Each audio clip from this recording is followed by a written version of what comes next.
Okay, maybe we can start. A little bit of movement. I think people are settling down. That's good. So let's just get started with tonight's talk. And one of the things that always concerns me on the Buddhist path, which I've talked about here before, and which I will emphasize again tonight, is, of course, what is it that makes us, enables us to develop this path properly? What are the things that enables us to commit to the practice and to persevere? It's one of the most important things. To actually understand what the Buddha's teaching is about is actually fairly simple. Yeah, the practice is pretty straightforward. You have to be kind. You have to be a bit peaceful. You have to kind of do the right things. To understand is actually quite simple, but putting it into practice and actually doing it is really the hard part.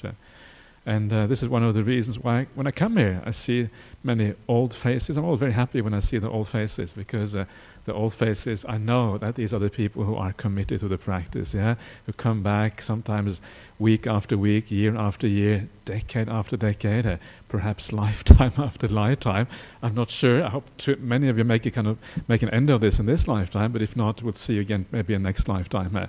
Who's going to be sitting here next lifetime? Do you have any projections on that? No projections on that. But this is the thing, sometimes the path is precisely like that. You have to keep on going for a long time, and that is when you have results in this thing. And of course, it doesn't mean that if you are new here, you're not welcome. You're still very, very welcome. It's nice to see some new people. Well, because the new people eventually becomes old-timers, so we've got to have some new ones for kind of to move the whole thing forward in this way. So these things have to go together. So how do we actually sustain the practice? Sometimes these people come here for a while, they leave for a while, they come back again. What can we do to sustain this, to have that commitment and perseverance on the path? And the thing I want to focus on tonight is what I would call a Buddhist outlook. The way to look at the world in the right way. And when you look at the world in the right way, it can have a very powerful impact on your life and what happens to you. Our outlook essentially in the end informs our values, how we look at other people, how we look at the world at large, at society and all of these things. It informs our values. To take a very simple example, if I look at one of you, Bo, no, okay, I'm not going to look at Bo, look at someone else. If I look at anyone in here, I can look at people in terms of anyone really, in terms of friend or enemy, That's almost like your outlook. Now, if you look at someone in terms of enemy, then of course certain values arise, and certain negative values arise in you. If you look at somebody in terms of friend, or potential friend, or you have compassion for them or whatever, it's completely different values that it gives rise to. So our outlook, how we think about the world, is actually very important for our values. And our values in turn decide what is important to us, what we give priority in our lives, how we live basically.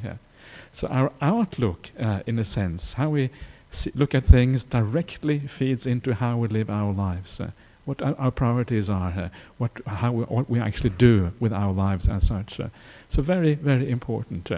And one of the reasons why it is so important is because the outlook that the Buddha teaches is actually very different from the outlook that we ordinarily have. And this is because, from the Buddhist point of view, we're all born into this world because of delusion. We don't actually see things as they really are. We don't see things according to reality. And because we don't see things according to reality, we need to be nudged all the time to remember that outlook, to remember the right way of looking at things. If not, we fall into our bad old habits, all kind of tracks that have been laid down over long periods of time, and we follow those habits without really being able to step out of them, step out of those rails that are driving us forward 100 miles an hour or whatever it is. So we need to kind of come back to this outlook all the time. What is the Buddha's outlook? What is the Buddha's outlook? And the more firmly that is embedded in us, in our mind, the more is our ability to overcome our old habits and to actually change our direction and go down a path which is more productive of personal happiness, positive interpersonal relationships, ultimately even making the world better. But that is not really the priority. We have to start with ourselves, That is where everything begins. So this is why the idea of outlook matters so much. And traditionally in Buddhism, the way outlook very often is described in many ways. But some of the most important ideas of Buddhist outlook are things like rebirth and karma and awakening and all these kind of things. Yeah, and sometimes people have faith in these things, sometimes they don't, sometimes they think all kind of things about this.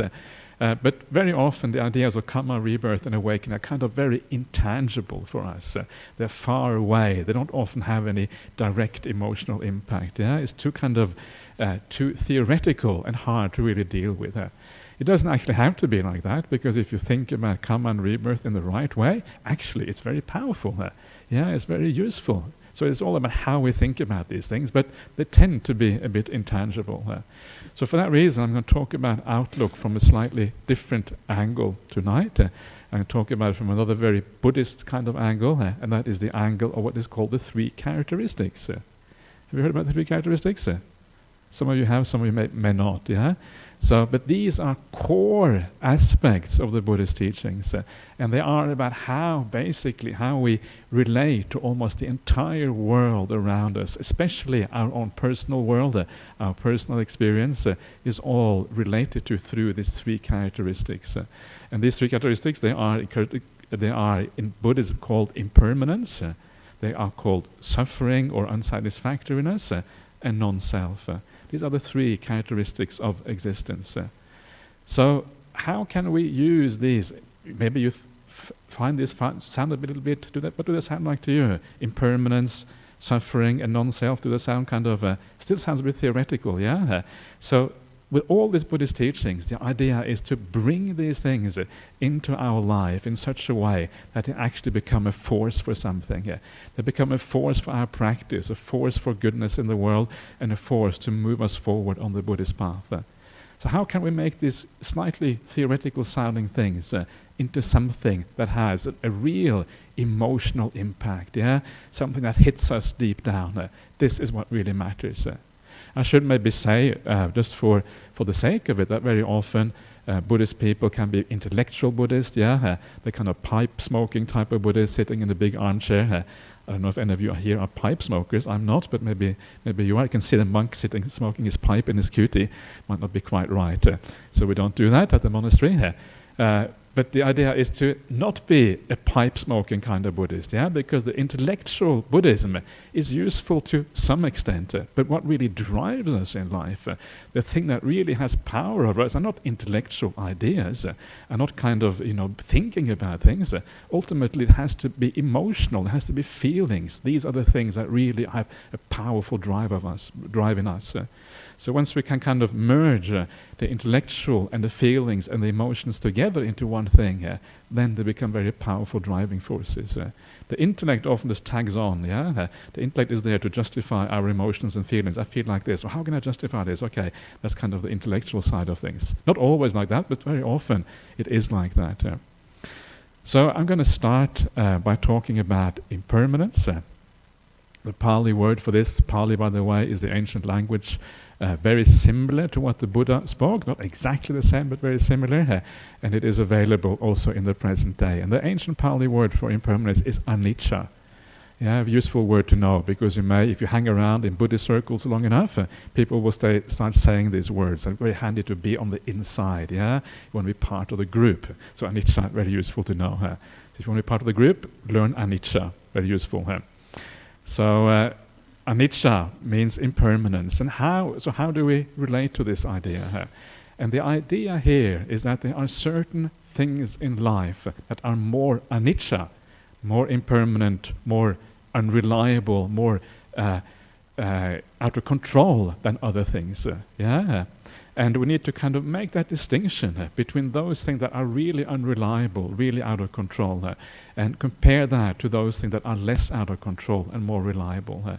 And once we make that distinction, we can kind of move in the direction of those things that are more reliable in life.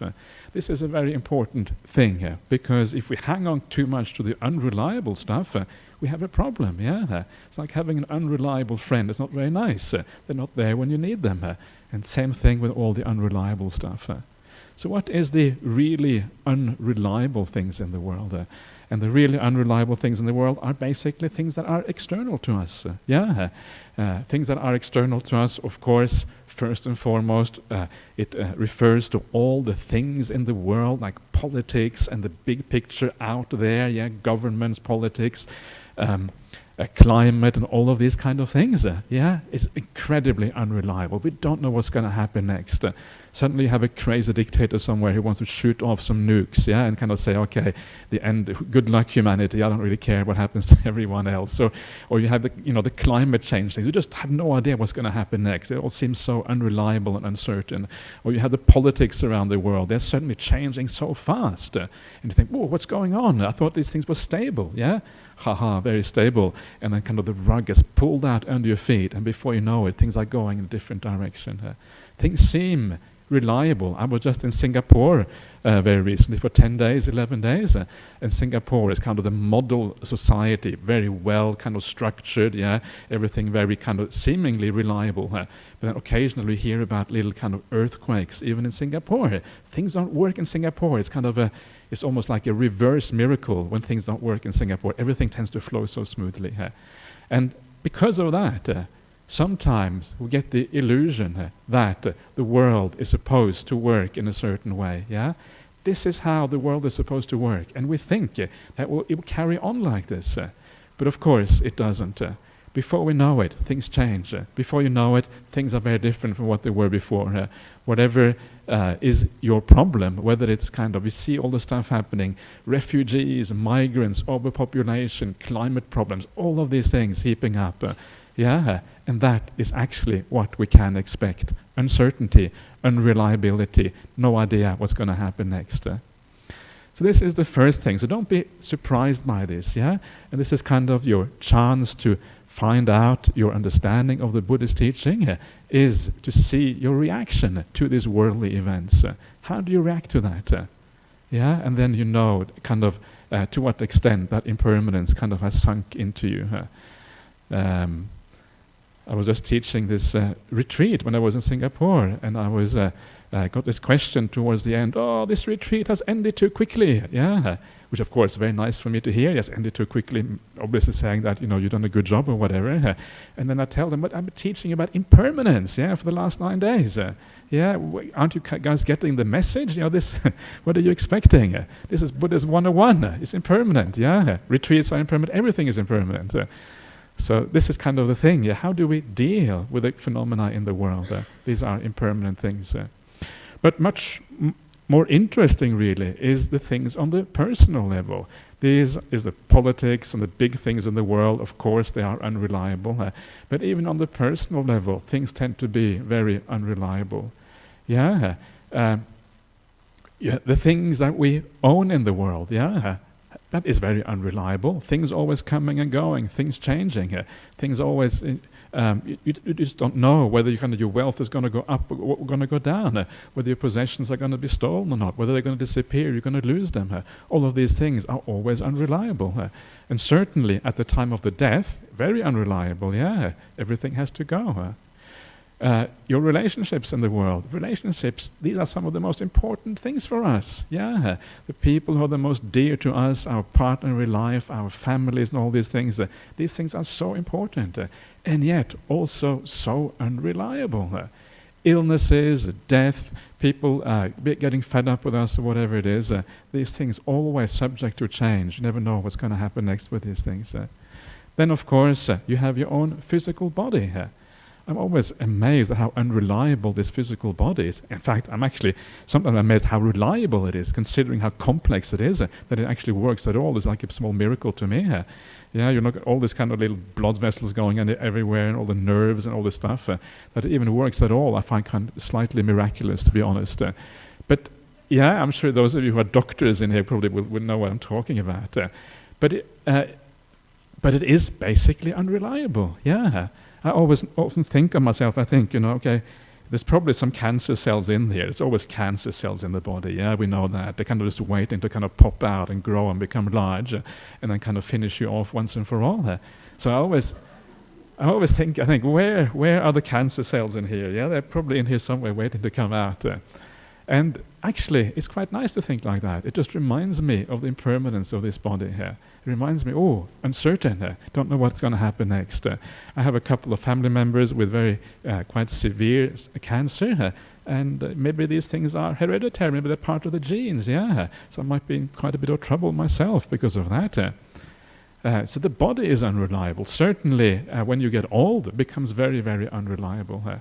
But one of the things that we often don't think about as unreliable is also some of our mental content is also unreliable. So much of our mental content is kind of defined by our position in this world, who we are in this world, yeah? We have a certain education, we have a certain family relationships, we have a certain position in society, we have certain political views, we adhere to certain religions or teachings or philosophies or whatever it is, and all of that create a certain identity, yeah? But identity itself is unreliable. It's unreliable in this life, yeah? But certainly very unreliable when you die. When eventually you die, it's got to go. Yeah. And so when you look at the world in this way, all the things around us, everything we own, everything that is so dear to us, at the very least, when we die, it's going to have to go. What do we have left when we die? Not much, yeah? If even parts of your personality is going to have to be left behind. So what should we do? And of course, what we should do is to remember that there are, from a Buddhist point of view, because your idea is that you carry on after you die, you invest in that which carries on after we die. What is the thing that carries on after we die? It is our sense of goodness, our good qualities. It's called good karma in Buddhism, yeah? The good heart that you have created in this life, that carries on after you die and carries on into the future. And because of that, this is the only thing that in this world has a degree of permanence to it. Even that is not absolutely permanent. Even that is subject to change, moving around. But it's far more permanent than the external world and the world around us. So when we see that, when we recognize that that is where permanence lies, or not permanent, that's exactly the wrong word from a Buddhist monk, yeah? So permanence does not lie there. That is when a certain degree of reliability lies. We change our investment strategy, yeah? We don't buy those stocks, those bad stocks, yeah? Drew, you know all about buying the wrong stocks, is that right? Or, no, or the right ones, I'm not sure. Don't buy the bad ones, you buy the good stocks, yeah? Which means that instead of investing our time and energy in this life into all of these things of this world, we start thinking instead, how can I invest in that which actually has some lasting value? That is a change in outlook, yeah? And you change and you start to think, how do I invest in that good heart, in that mind which is pure and bright, that I can bring forward with me also into the future lives. That is how we change. And the Buddha, as always, has a very beautiful simile to explain this. The Buddha's similes are some of the most powerful and beautiful things in the Buddhist suttas and discourses. Very powerful, and I would really recommend you to read some of those similes because they really bring out the Buddhist teachings in a very powerful way. I think there are some collection books, yeah, some really nice books. All they have in them are similes and metaphors by the Buddha, nothing else. You kind of read simile after simile after simile and kind of get your fill of Buddhist similes. And they're very beautiful and very powerful very often. Actually, don't do that. The very last thing, don't read many similes at once. Read one simile a day at most. Allow it to sink in. Next simile next day. Yeah. If you read lots, it's kind of it's too much. You can't really take it on board properly. Yeah. So this particular simile, which talks about where to invest our time and resources and our energy in life. This is the simile of the borrowed goods. And I have mentioned the simile here before, but I think it's worthwhile repeating because it actually has so much power to it, in my opinion. And the simile of the borrowed goods is where the Buddha says to the monks, or it is actually to a man who thinks that he has renounced the world. And he says to this man that, all these worldly things, the things of the world, they are like borrowed goods. Imagine a man, an ordinary man, he borrows all these wonderful things, a large carriage, yeah, a large Rolls Royce maybe in modern standards, yeah, or a stretch limo or something like that. And he has all this beautiful jewelry. Okay, these days men don't wear so much jewelry, so maybe you have a big house, yeah. This man borrows a big mansion and a big fancy car and whatever else you need. I don't even know what you need anymore. I've been a monk for so long, I really lost the plot completely. But something like that, yeah. And then you kind of, after a while, you identify with that. You've got this enormous house, you've got this beautiful car, right? And after a while you think, yeah, I'm important. Yeah, I've got these things, only important people have this kind of stuff. And people say, wow, look at this fellow, he's really important. They got a big mansion, a nice car. Whoa, he's really important. And then you identify with that. And then one day, the people who lent you this thing, they say, okay, you had it long enough, we're going to take it back. What happens then? Well, the problem is, because you have identified with those things, you have identified with something that is impermanent, so incredibly unreliable, suddenly you feel completely naked. It's like part of your personality you've been robbed of part of your personality. You feel nothing is left there anymore. You think, oh, what's gone? Yeah, and you feel terrible as a consequence. And this is the problem with our life. All of these things I was talking about before, they are borrowed goods. They're going to be taken away from you. Nature is going to come and say, whoa, this is my stuff, not yours. I'm going to pull it away from you at the very latest when you die. Yeah? So don't invest in that stuff. Don't invest in borrowed goods. Invest instead in those things that you can carry with you in the long term. How do we do that? Do we kind of go back home and sell all our belongings straight away and kind of shave your head? You're more than welcome to do that. Afterwards, you can line up here and we'll shave your head for you and give you robes and all that kind of stuff. We're very happy to help you out with that. But take it slowly. Yeah? If you go too fast, it will backfire, I guarantee. Yeah? Take it very slowly. So the thing to do is just to start to look at life in a slightly different way. Very often people think of life in terms of the what of life, yeah? The what kind of house, the what kind of car, the what size bank account, what kind of social position, what kind of education, yeah? It's all about things that are measurable comparing to other people. The what of life is often so important to people. But instead of thinking of the what of life, the what is kind of irrelevant. I mean, it's nice to have enough money, yeah? It's nice to have a good education. It's nice to have a good social standing, nice to have a good family. All of these things, of course, can be very nice. Nothing wrong with that. There's also nothing wrong with being poor, nothing wrong with being educated. Wherever you are is okay. So you forget a little bit about the what of life, and instead you focus on the how of life. Moving from the what, moving over to the how instead. And the how of life is about how I live, how I act, how I intend, how I deal with the people around me. Yeah? What are my intentions? What am I trying to do with these things? There's nothing wrong with working hard, but work hard with a good heart. There's nothing wrong with not working hard, but don't work hard with a good heart. Yeah, it's like the monks. We don't work very hard. We just chill most of the time, but we try to do with a good heart. Yeah. So whatever you do it with a good heart, being kind, being compassionate. That is the how of life. And through the how of life, through living that in the right way, that is how you develop your mind. That is how you make the mind bright and beautiful. You create a good heart in yourself, and you create something that you can carry with you from this life into future lives. Many, many, many lives down the line. Yeah, this is how you do it. So that is how you use the idea of impermanence. The idea, you remember the Pali word? You know the Pali word, yeah? Remember the Pali? Anicca, yeah, just reminding you, just so that you kind of feel part of the inside group of the Buddhist society. You know kind of the Pali words and things. So that is a very practical and simple way of using the idea of anicca. Yeah, remember where permanence to some extent lies.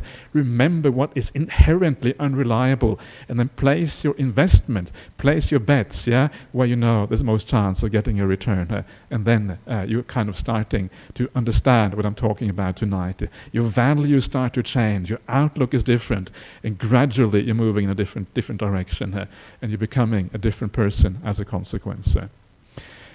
You can also see the idea of anicca in meditation practice.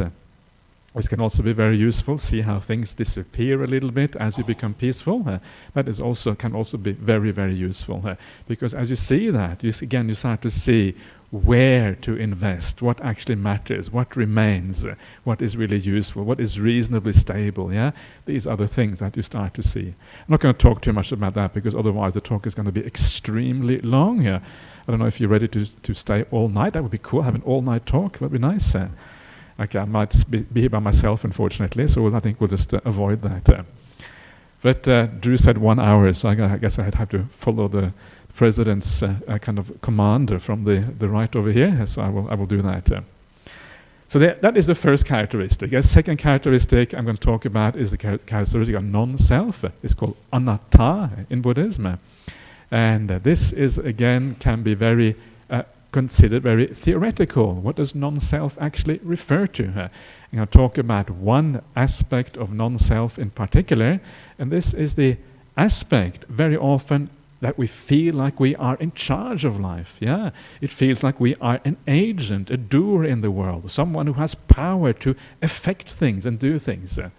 And this, from a Buddhist point of view, most of that sense inside of us, in fact the entire sense inside of us, that we are an agent that has the power to affect change and do things in the world, a very large part of that is actually an illusion. Yeah. And if you look at some of the scientific experiments that have been coming out, especially in the Western world, some of the large American universities where they do this kind of experiments, it actually has been largely confirmed. Very often what they have found is that what actually happens is that you make a decision, and afterwards, after the decision has already been made by your mind, then you take ownership of the decision. Yeah, I did that. Yeah, the decision has already been made, for goodness sake. And then you take ownership of the decision, as if the sense of self actually is an afterthought that comes later on. The decision was more a consequence or the result of many causes and conditions coming together, and then that is what happens. The decision happens as a consequence of that. Yeah, it's actually very interesting. It has very kind of important philosophical and personal consequences when you think about it very carefully, what this actually means. So because of that, because the Buddhist idea that we are not really in charge of things in the world in the way that we actually think, this has very important and significant implications. Yeah, it is precisely because we feel that we are in charge, because we feel that we are agents in the world, because we identify with this.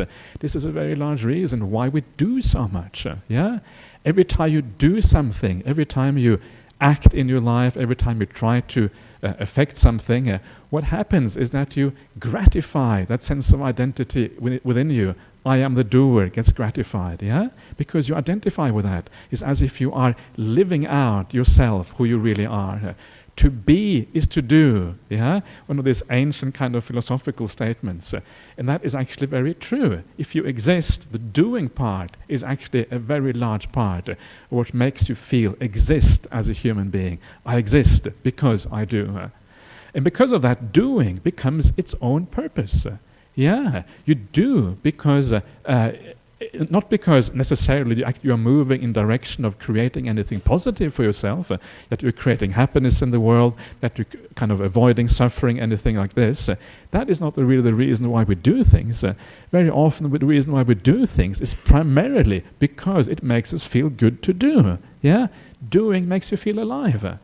So doing becomes its own purpose without any really connection to whether actually it achieves any purpose, it achieves any aim, any goal down the line, which actually is important or significant for us. Yeah, it's kind of an interesting way of looking at things. Why do we actually do so much? We do because it gratifies our sense of self, who we feel we are.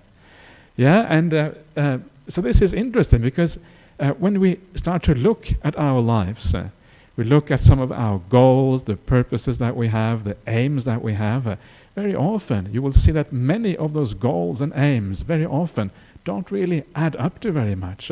Very often we don't actually get where we're trying to get. Yeah, very often we look at the future, we do something, you give a Dhamma talk, and you think, oh, when is this Dhamma talk going to end? Okay, half an hour from now, okay. So you look at the ending of things, you look at kind of where things are going. You think, now I'm doing this job, I'm going to, these are my mission, these are my strategic objectives, this is where I want to get with this kind of particular job, I go to university, I want to get my degree, We're always looking towards something in the future, something that's going to happen down the line. Or even the small things in daily life can often be about completing a project, completing an assignment, doing something that you have to do at work, or whatever it is. We're looking at these goals all the time, something lying in the future. And then when you get to that goal, another goal pops up behind that goal, Another purpose comes up. And every time you reach something, there's something else behind it, something else going on. And after a while, you think, where am I actually going? And the reality is, you're not going anywhere. That is precisely the problem. All you're doing is moving on from goal to goal, from purpose to purpose. None of them really leading to anything significant, anything purposeful. And that is why another goal, another purpose always arises behind it. You're not going nowhere fast, But this is kind of idiom we use when kind of things don't work out, But actually, we're going nowhere fast all the time. That is the problem. Even if you think you're going somewhere fast, actually, you're going nowhere fast, way too fast. Slow down. Slow down. And this is kind of the point here. The point is that if you understand that all those goals that we have actually are illusory, they are not real goals at all. They don't get you anywhere satisfactory. They don't get you anywhere where you really want to be. They don't give you that feeling of satisfaction that you think you're going to have when you get there. Once you realize that, there's only one place to be here, and that is in the present moment. Why think about those illusory goals? Why think about those things that actually aren't really goals at all? Gets you back into the present moment. And guess what? That is very useful if you want to meditate. Very, very useful. So one of the things that you have to do when you do your meditation practice, remember, don't allow the doer inside of you, this agent that you think is you, don't allow it to project all these goals into your mind, these important things that you have to do so that you can actually activate that agent. Remember, all of those goals probably are completely illusory. Forget about that, and then bring your mind back into the present moment, because all the future is completely nothing. There's nothing there. So because there's nothing, bring it back into the present moment instead. It's actually a beautiful way of using this idea of non-self to bring the mind back into the present moment and remember that so much of the goals in our life are nothing but illusions, never really getting you anywhere. And the present moment is really where you want to be.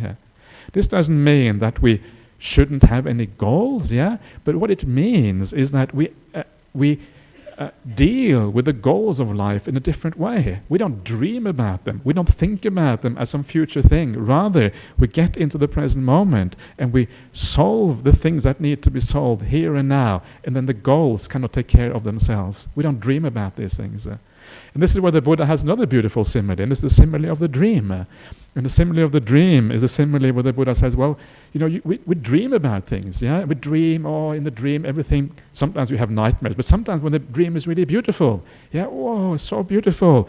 Beautiful kind of countryside, beautiful lands, beautiful cities, everything is so nice in the dream. And then you wake up, it's all gone. It wasn't real, And this is the problem in our lives. We dream about things. I remember when I was kind of young at university, I had crazy dreams. I was like any kind of conceited teenager probably. Not conceited, that's really unfair to the teenager. When you are a teenager, you kind of tend to overestimate yourself a little bit. That's part of being a teenager, and that's perfectly okay. But I was the same. I had this kind of wild dreams about who I was going to be. I was going to have a girlfriend like this, That was a bit of a waste of time, and I was going to have, and then I was going to have a job like that, I was going to live like this, I was going to do these kind of things, this kind of career. And of course, I didn't really think about being a monk. That was the last kind of career I was thinking about. I was thinking about all kind of other stuff. Complete waste of time. And this is kind of what our lives are like. We have these dreams about things. We have these projections into the future that are completely unrealistic. got nothing to do with reality. And then as time goes by, we realize, this is not going to work out. We kind of adjust our dreams a little bit, but of course those new adjusted dreams, they are also unrealistic. We adjust the dreams a little bit more, again unrealistic. And so it goes on, and it goes on. And then you die, and then you have more dreams, after you get reborn again. And you continue like this, life after life after life. And then one day you come to the Buddha society here, and you get told, actually, all this dreaming doesn't work. You think, whoa, that is so profound. I've been doing this for lifetimes. Jeepers, what a mistake, Then you come back to reality. You come back to the present moment. Okay. And then you can kind of, take the breath really sounds really loud in this microphone. You can kind of take a breath of relief, and you can relax a bit. Okay, don't need to dream so much anymore and to work so hard. Allow the doer to pursue all these empty dreams that you can never really get anywhere. So that allows you a different approach. You come into the present moment and you focus on the present moment, and then you act in the present. You are kind in the present moment, and that is where your focus is. It's a completely different focus and a completely different way of living your life. And then you're able to live your life well and to live your life in the right way. And there's another story about this, which I just want to mention very briefly, because it's a very nice story which illustrates very importantly the problem of the doer. And this is a member of the Buddhist society here who told me many, many years ago this particular story. And this is someone who had an experience where he thought he had remembered a past life. I'm not going to talk about it in too much detail, but it was for him it was an incredibly powerful experience.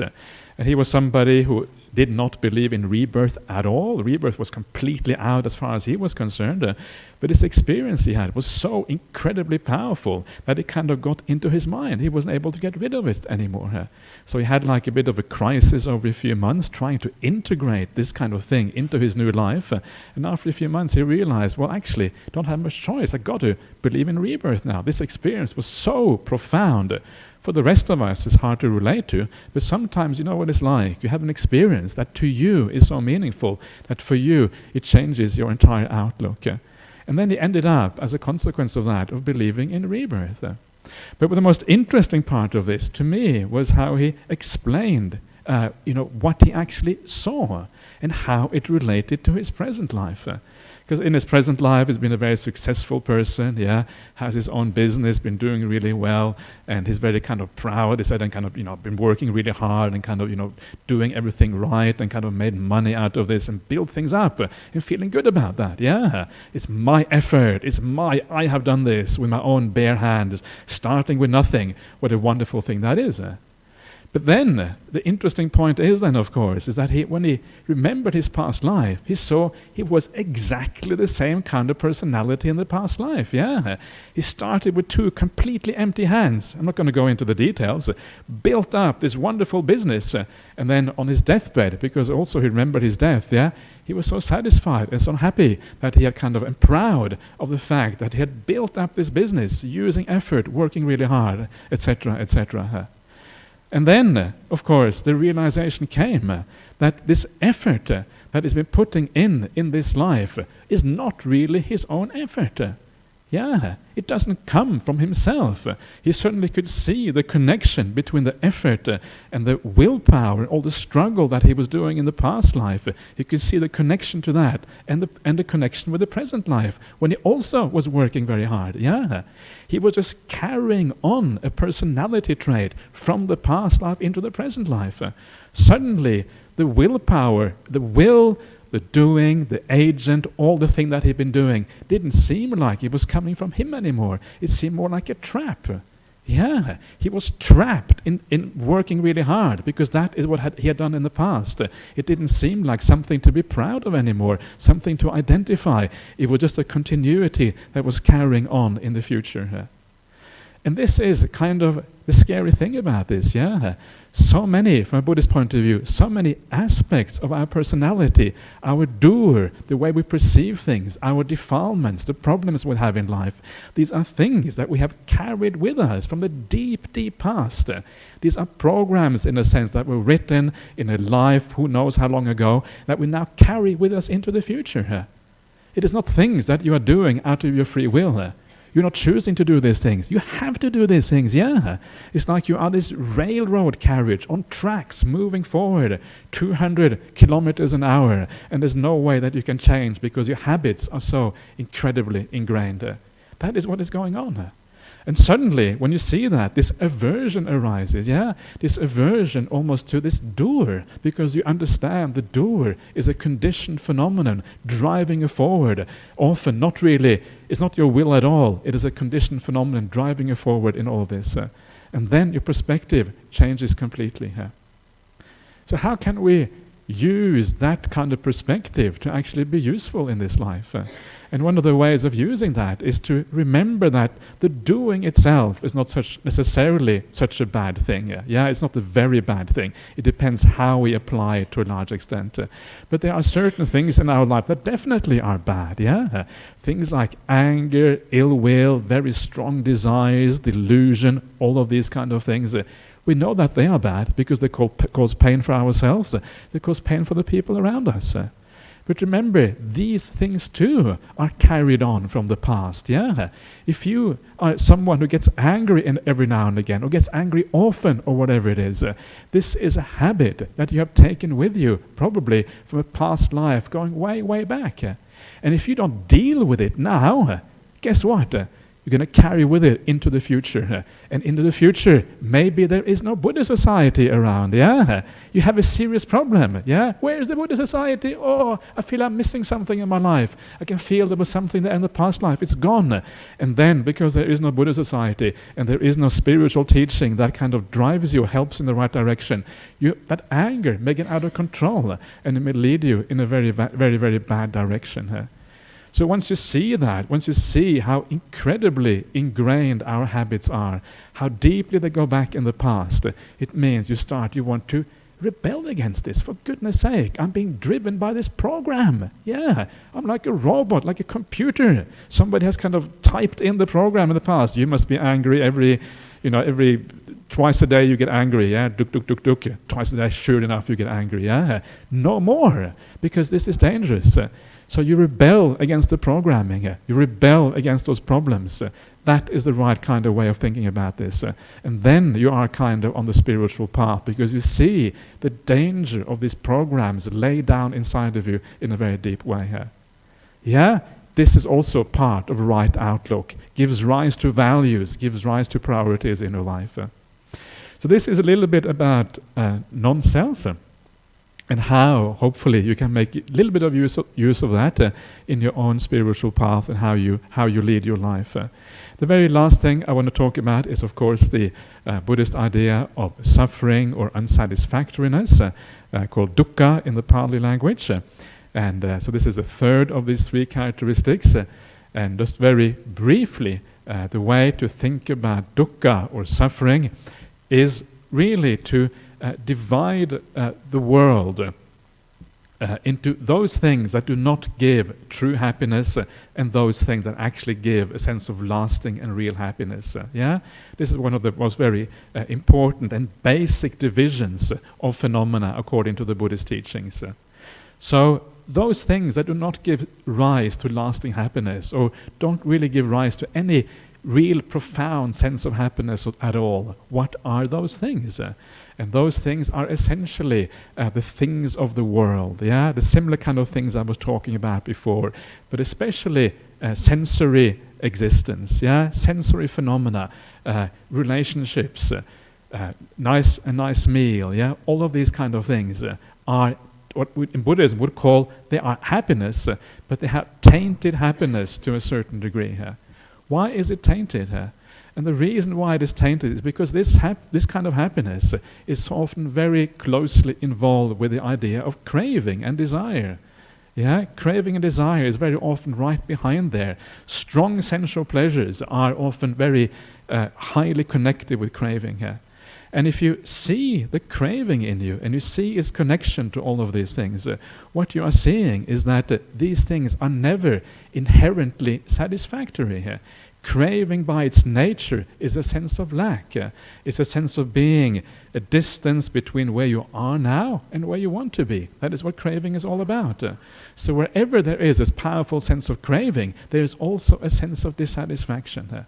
And the entire sensory world is a little bit like that. Because craving is always there, just behind the scenes. It never really satisfies you. And the Buddha, again, has a very powerful simile. Yeah? I always like to refer to the Buddha. I hope you, after this talk, I really hope you go back and start reading the word of the Buddha. That's my secret plan. Yeah.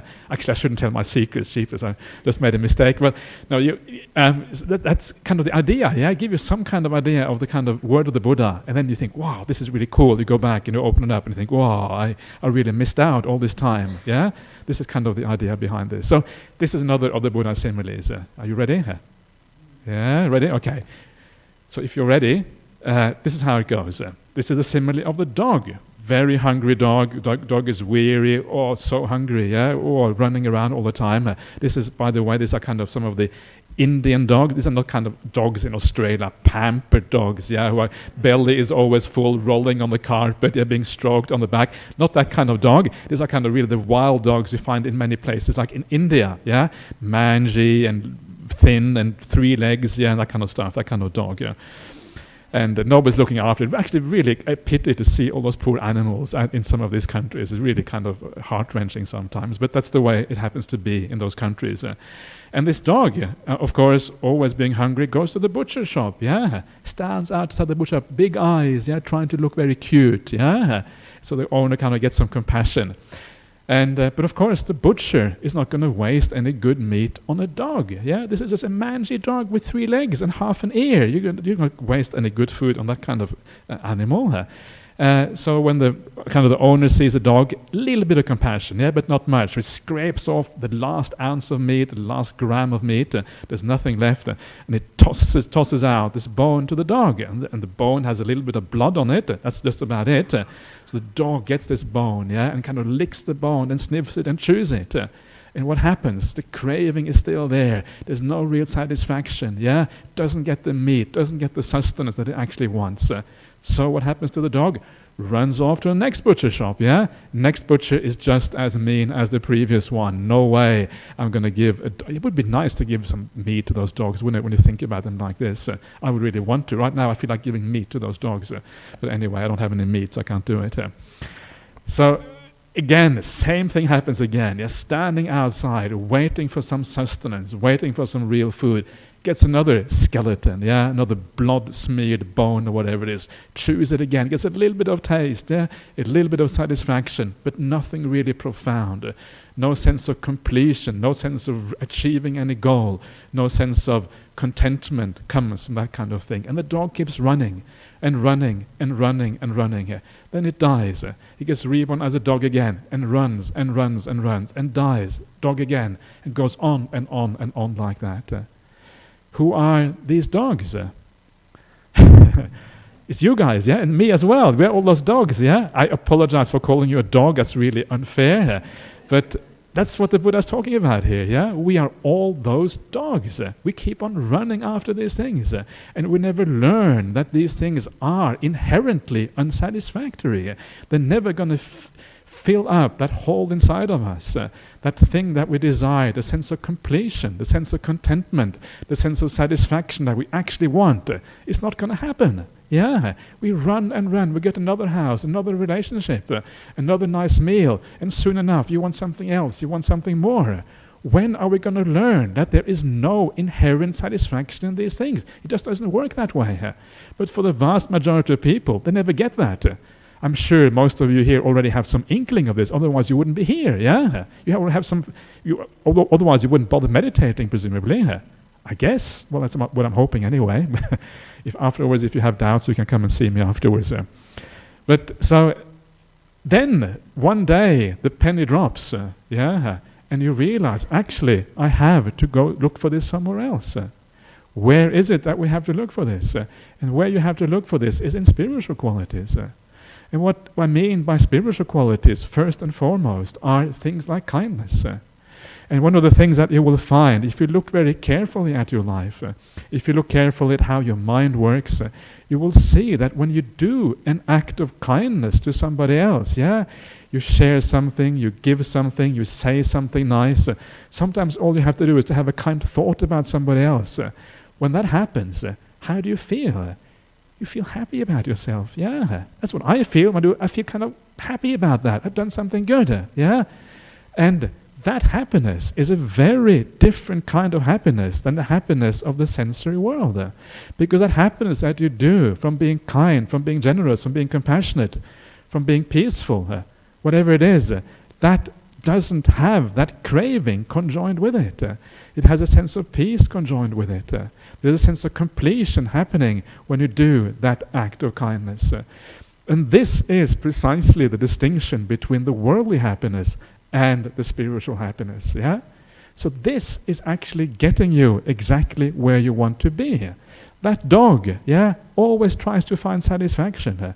That's what craving is telling us. Get this, you will be satisfied. Craving is always lying to you, not telling you the truth. One day you start turning in a different direction. You start doing the spiritual happiness instead, and lo and behold, a degree of satisfaction actually happens. And as you carry on the spiritual path, as you develop your mind, not just your actions and your speech, as you develop your mind in kindness and compassion and all of these kind of things, as you start doing your meditation practice, you will start to become peaceful. And one day you come into the Dhammaloka center, you sit down, and your meditation is so profound, so beautiful. I have had people coming to me, telling me that after the meditation here at Dhammaloka, they felt so mind blown, completely out of their minds, so happy, seeing all kind of white light, seeming incredibly blissful, all these kind of things. I don't know if that is you, but there are people who come here who have these extraordinary experiences. And if you carry on this path, if you keep on purifying yourself, if you don't lose your faith and confidence, if you have the perseverance and commitment, you too will get there one day. And what you will experience is the sense of complete contentment. For the first time in your life, you feel completely immobile. Because if you have no desires anymore, if you have no craving, if there's nowhere you want to go in this life, then you just sit still. There's no motivation anymore for taking you forward. And when there's no motivation for carrying you forward, you just sit there. You're so happy, so blissed out, and you realize. And this is actually what you realize, and this is what is so powerful about it. You realize you have touched the very answer to the question of the meaning of life. That is what you realize. You realize all along you have been running and running and running, trying to attain something, never getting there. Now you have turned in a different direction. By practicing in a different direction, one day you actually found that very thing that you were running after all along. You have touched the answer to the question of the meaning of life. Whoa, that is pretty amazing, If that is really true, and you can do that in this life, don't have to wait till after you're dead, to kind of whatever it is. You can do it right here, right now. It's incredibly powerful. And this is understanding, just from understanding the distinction between worldly happiness and spiritual happiness. Another aspect of this thing we call outlook in Buddhism. Whoa. So this is one of the things that really drives me. This is one of the things that I found so extraordinary about the Buddhist path. Once I started to understand what the Buddhist path was all about, I realized I was right there on to the meaning of life itself. This is it. And once I got that, this is the meaning of life, there was no turning back anymore. Actually, sometimes, craving gets hold of you and says, oh yeah, the world is quite nice, it's still quite nice. And then the other part, no, this is the meaning of life. And then the craving says, oh no, this way. There's always a little bit of that struggle going on, It's kind of weird. It kind of lasts a very long time, back and forth. But this, to me, is still the kind of the driving force for me on the Buddhist path. And this is why I've been so committed to this for so long. You may not believe this, but I've been a Buddhist monk for 22 years, So that's quite a while. Actually, it doesn't feel that long, but actually it is quite a while in a certain respect. And that has been the thing that has carried me through the ups and downs of monastic life and all of that. So this is Buddhist outlook, impermanence, non-self and suffering. This is how to look at these things, to make them powerful forces in your own life. And if you think about it just a little bit, you will see that many of the things that I've been talking about tonight, I've been calling them right outlook and right values and all these kind of things, yeah? But actually, they are very similar to the thing we call right view on the Buddhist path, yeah? Right view, you know right view, of course, yeah? Those of you who have been around for a while, you know about the Buddhist idea as a right view. Right view is the very first factor on the Noble Eightfold Path. It's the beginning, that's where you start out, yeah? And right outlook, being similar to right view, means that once you get this kind of into your mind, into your emotions, into the things that drive you, you are fulfilling the first factor on the Noble Eightfold Path. Once you are fulfilling the first factor on the Noble Eightfold Path, guess what happens? The rest of the path starts to unfold all by itself, yeah? Because that's just what happens when the first one is fulfilled. Why? When you have the right outlook, when you have the right view, when you look at the world in the right way, obviously from that comes the right aim, the right purpose. You have the right values, you start aiming in the right way here. And because you start aiming in the right way, you start to living in a way that accords with these teachings. Being more kind, being more gentle, being more compassionate to the world, doing that also at the mental level, deepening your meditation more and more profound, and eventually reaching the point I was talking about just before, where you actually realize the very meaning of life itself. That is what this path promises us. Thank you very much.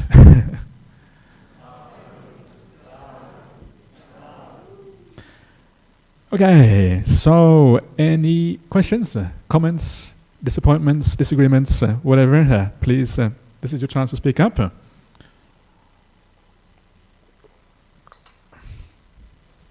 Everybody? Yeah. How you deal with that? Okay, well, you deal with it by reminding yourself that this is what it's all about. Yeah, this is the meaning of life. That's how you deal with that. And by reminding yourself, you actually eventually you carry through and you kind of move on. That's one thing. The other thing that always I remind myself is that I know that when my mind is kind of in the thrall of defilements of anger or craving or desire or whatever it is, when that happens, I know that my mind can't be relied upon. I know it's deluded. I know it has a vested interest in it. So I never make a decision unless my mind is clear. When I have a clear mind, that's when I make a decision. So when craving arises, I go back to the world, do this kind of stuff, I say, okay, if I feel that when my mind is clear, then I will do it, but not before. But of course, when your mind is clear, all you want to do is chill. You want to cross your legs, sit back, relax, enjoy, and that's what you want to do at that particular point. In that way, it kind of works itself out quite easily. Anyone else want to say anything? Ooh, okay. Everyone very happy? That's what a wonderful thing that is. If everyone is very happy, I'm very happy. If you are very happy, it makes me even more happy. So, any questions from outside? I've got to get my glasses to be able to read this. Thank you so much. Okay, so this is from Maria, who asks the following question. How does one cope with loneliness and rejection by an ex-partner according to Buddhism? How does one still maintain a healthy friendship after being romantically rejected? Thank you. Okay, well, this is kind of one of those perennial questions that always comes up. Remember, one of the things here, of course, is precisely the things that I've been talking about tonight. This is the way it is, yeah. This can't be any different way. Your partner is going to reject you. I was through that when I was kind of in my teens and 20s, yeah. Partner kicks you out. Oh, it's not very nice, but somehow you deal with it, you get through with it, you carry on, and sometimes you are the one who rejects a partner. Yeah, I've been through that as well. So that kind of both sides of the story are bad. This is the nature of life. This is to be expected. It has to be this way. It can't be any way. I'm terribly sorry, but that is the reality according to the Buddhist teachings. Things in the world are inherently uncontrollable. That is kind of the point here. This is what the delusion of the doer is all about. The delusion of the doer is that it feels like we can't control the world, when in fact the world has a mind of its own. Actually, many minds of its own. When you look around here, you see that many. So, and this is the problem. Yeah, the world goes according to its own cause and conditions. Then we try to control it, and there's a conflict of interest. The world has one interest, we have another one. So this is kind of the beginning of kind of the healing process, to understand that this is the nature of reality. Yeah? And it starts with that. The second thing to do is to remember that when people do things like your ex-partner, whatever it is never personal. Yeah. Very often the why we feel lonely and rejected, why we get angry at what other people do, is because it feels personal. They rejected me. You know, if they reject somebody else, it doesn't matter so much. But if they reject me, whoa, it is so painful. Yeah, it is so difficult to deal with. But remember that we all just react to the cause and conditions around us. We react to the world as it is. Your partner reacted to certain things because of the way he or she or whatever was feeling at the time. Got nothing to do with you. They're just reacting to their own inner cause and conditions. So it's got nothing to do with you. Don't blame yourself. This is one of the first things to do in these kind of things. It is not your fault that these things happened. Yeah? And then also at the same time, it enables you to forgive your ex-partner, because you know that this person was just acting according to their own cause and conditions, and they probably could not have acted differently. Yeah? That is the whole point of this. And as you do that, you can gradually let go. Yeah? And sometimes it can be very hard to move from being a partner, moving into friendship.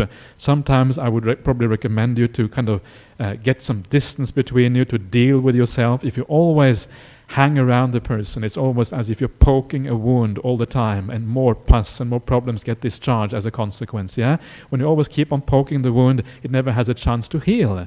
So sometimes good to step away a little bit, allow yourself time to heal properly, and then maybe down the track in the future you can re-establish a friendship.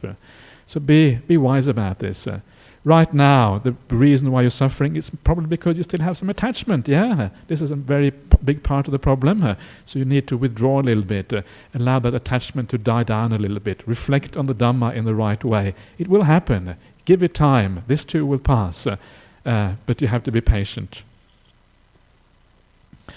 So hopefully that will help you a little bit. These things are never easy. There are no kind of magic bullets that kind of sort these things out. So you just have to do your best. Next one is from Ethan in Brisbane. During meditation, when I shut my eyes in a moment of peace, my entire body feels immense vibration. Please shed light on these stages, if at all possible. Okay, so your body feels, you feel like your body is vibrating. And I guess one of the things in meditation practice, maybe the question is whether your body actually is vibrating or whether it is a perception. Usually these things are just perceptions. Yeah, the body actually doesn't vibrate at all. It's just a feeling that you have. If the body really is vibrating, then maybe open your eyes and see if you are, if you really are vibrating really badly. That would be really strange, wouldn't it, if that's the case? Probably it's just a mental thing, yeah? And because it is a mental thing, it's not really anything you have to worry about. Because the mental thing arises, perceptions arise when you start to become peaceful. The mind is a very powerful thing, has a very powerful drive to create things, is a very powerful creative entity, if you like, and it creates all kinds of stuff. Having been a Buddhist monk for as long as I have talked to so many people who have so many different types of weird experiences in the meditation. And all that is, 95% of the time, is the mind just creating stuff, yeah?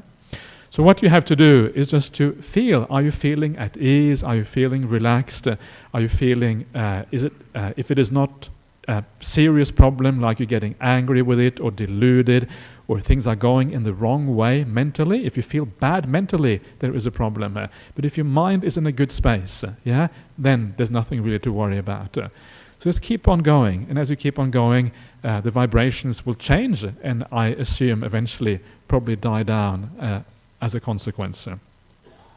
Give it a shot, see what happens.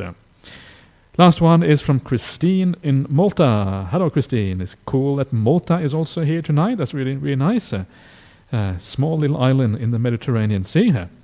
Is the permanent nature of the mind created by our attachment? Or is the mind inherently permanent, with which will then reunite with a bigger mind when enlightenment is reached? Okay. So the permanent nature of the mind, is it created by our attachment? Yes, that is basically the right way of looking at it, yeah? So in other words, it doesn't actually have a permanent nature. That's really the point. So the perception of permanence, that may be what you want to say, the perception of permanence is created by our attachment. And basically they are created by our attachment to a self. I have a sense of self. Because I have a sense of self, my mind tends to feel permanent. Because that is what the perception of self is all about, having a sense of permanence inside of us. So that is the Buddhist kind of idea, yeah? And that is very interesting and very exciting. One of the things that I forgot to talk about tonight, which I really should have mentioned, actually that comes up now when you're mentioning this, is that the idea of non-self can seem very scary to people, yeah? Nothing is permanent, there is no self there. It can seem very unsettling and very scary. But actually, it is not scary at all. And the way to understand that is to look at your meditation practice. And when you look at your meditation practice, the more peaceful you are, yeah, the better you feel about yourself. Yeah, when you feel really peaceful and really at ease, when you feel a sense of joy inside and all of the good qualities are coming together, you feel so, wow, this is so beautiful. But what happens when you feel more peaceful is that there is less of you there. There's less of a sense of self. The sense of self expresses it through thinking, yeah? Through all of this activity inside. That is how it expresses itself. So the more peaceful you are, the less self there is. The less self there is, the better you feel, yeah? Non-self is good news. It's the best news in a long, long time, yeah? Non-self, wow, non-self. This is such a cool thing. This is what you start to feel like. Yeah, and so this is a kind of a practical way of thinking about non-self, because it sounds so scary when actually it actually is something very, very positive when you grasp it in the right way and understand what it's all about. Okay, so that is all for tonight. Any last questions, anyone? Any? Oh, yes, okay, yeah. You have to have the microphone, I think, yeah.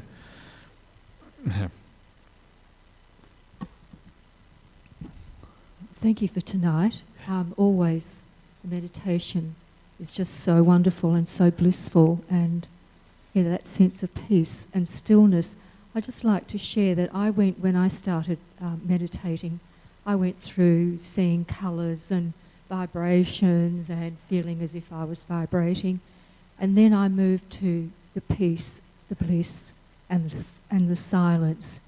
So we go through different stages, and I'm so grateful that I feel the oneness of everything when I meditate. I feel that when I sit in nature, when I watch, the ocean or the water, it's the trees. It's such a wonderful feeling, and I'm so grateful. So thank you. Excellent. Well done. That's really great.